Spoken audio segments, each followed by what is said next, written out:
വള്ളിക്കാട് കാറിടിച്ച് യുവാവ് മരിക്കാനിടയായ സംഭവത്തിൽ കൂടുതൽ വിവരങ്ങൾ പുറത്ത്. സംഭവസ്ഥലത്ത് നിന്ന് കാറുമായി കടന്ന പ്രതി അപകടം നടന്ന സ്ഥലത്ത് വീണ്ടും എത്തി. പോലീസ് ചോദ്യം ചെയ്യലിലാണ് പ്രതി അപകടത്തിന് ശേഷം വീണ്ടും സ്ഥലത്തെത്തിയതായി വെളിപ്പെടുത്തിയത്.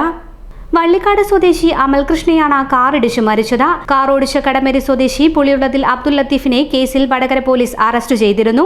അമലിനെ ഇടിച്ച ശേഷം പെരുവാട്ടും താഴെ വഴി വടകര പഴയ ബസ് സ്റ്റാൻഡിൽ എത്തുകയായിരുന്നു. കാറിൽ 3 പേരാണ് ഉണ്ടായിരുന്നത്.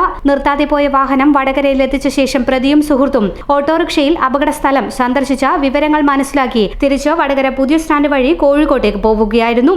പ്രതി വള്ളിക്കാട് എത്തുമ്പോഴേക്കും അപകടത്തിൽ പരിക്കേറ്റ അമൽകൃഷ്ണയെ നാട്ടുകാർ വടകരയിലെ ആശുപത്രിയിൽ എത്തിച്ചിരുന്നു. പ്രതിയുടെ ഭാര്യ വീടായ ഏറാമലയിൽ നിന്നും ഭാര്യ സഹോദരനെ കരിയാടിറക്കി 2 സുഹൃത്തുക്കളോടൊപ്പമാണ് തിരിച്ചത്. ഇന്നോവ കാർ സഞ്ചരിച്ച കരിയാട്, വെള്ളിക്കുളങ്ങര, വടകര, തിരുവള്ളൂർ, പേരാമ്പ്ര, കോഴിക്കോട് ഉൾപ്പെടെയുള്ള 185ഓളം CCTV ദൃശ്യങ്ങൾ പോലീസ് പരിശോധിച്ച് വിശകലനം ചെയ്യുകയുണ്ടായി. ഈ ദൃശ്യങ്ങളിൽ നിന്നാണ് പ്രതി സഞ്ചരിച്ച വാഹനത്തിന്റെ വിവരങ്ങൾ ലഭിച്ചത്. പിടികൂടിയ വാഹനം വടകരയിലെ വർക്ക്ഷോപ്പിലെത്തിച്ചും ശാസ്ത്രീയ തെളിവുകൾ ശേഖരിച്ചിരുന്നു. പ്രതിയെ കഴിഞ്ഞ ദിവസം വള്ളിക്കാട് സംഭവ സ്ഥലത്തെത്തിച്ച് പോലീസ് തെളിവെടുപ്പ് നടത്തിയിരുന്നു.